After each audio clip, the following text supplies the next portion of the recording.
Alrighty, so now we've looked at the demographics of your top 10 ideal customers, the ones who are most profitable, who you love working with, and now we're moving on to the psychographics. So we start with asking what values those customers that you listed hold, that really strongly come through.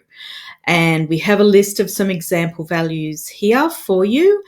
Basically, all you need to do is go through and either circle or highlight those that are important, those values that come through really strongly in the list of people that you identified at the beginning of this lesson.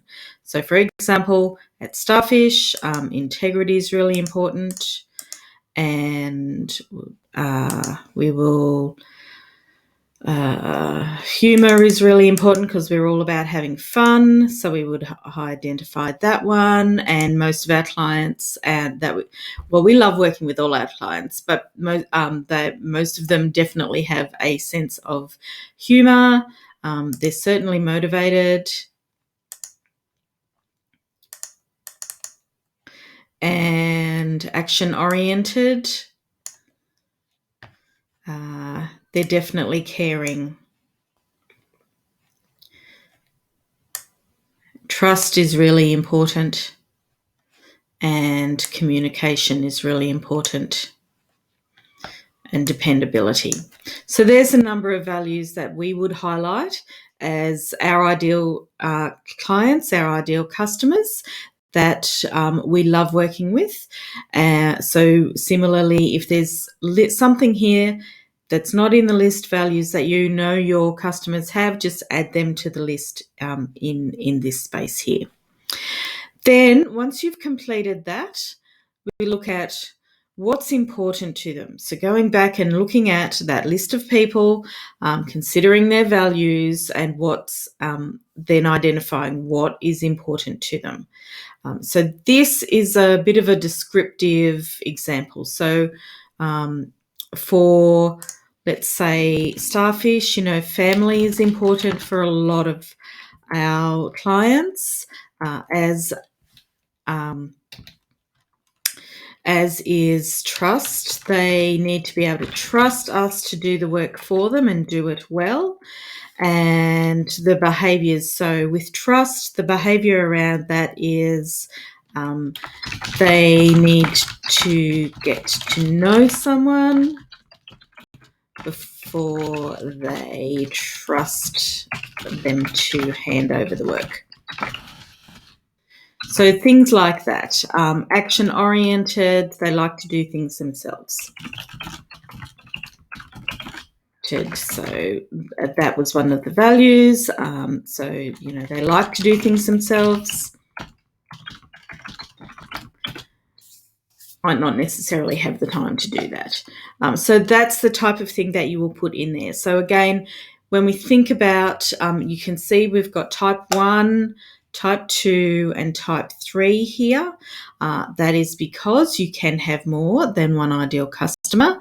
And if we go back up, for example, in the demographics, the values might be different for this age group, the 25 to 35-year-olds, than the 50 or 60-year-olds.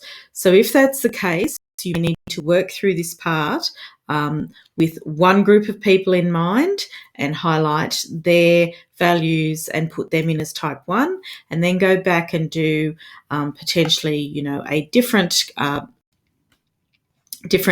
colour or different coloured circle, square, highlight somehow the values that the second group of customers that you have, and pop again the behaviours, what's important to them, their personalities into that type 2.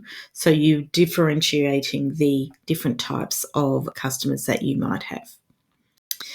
Then look at what problem you are solving for those customers. So with Starfish, for example, we are the problem we're solving is that they don't get to do their marketing regularly. So we make sure it happens by doing it for them. So we're saving them time and stress. And look, you may only have one problem that you're solving for them. Or you might have 2 or 3. The top reasons that they buy from you, again, so this one is for starfish. The reasons that they buy from us is they trust that we'll make their marketing happen.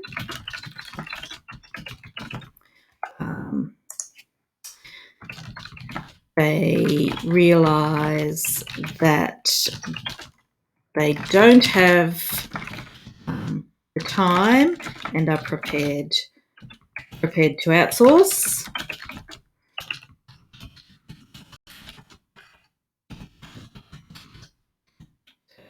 Because they know how important marketing is for their business.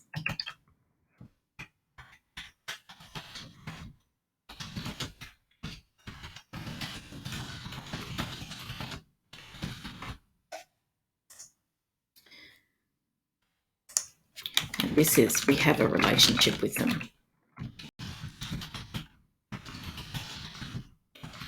Or someone they know, which is why they trust us. Okay. And then we'll look at where and when they do their research, but we'll do that as a separate stage.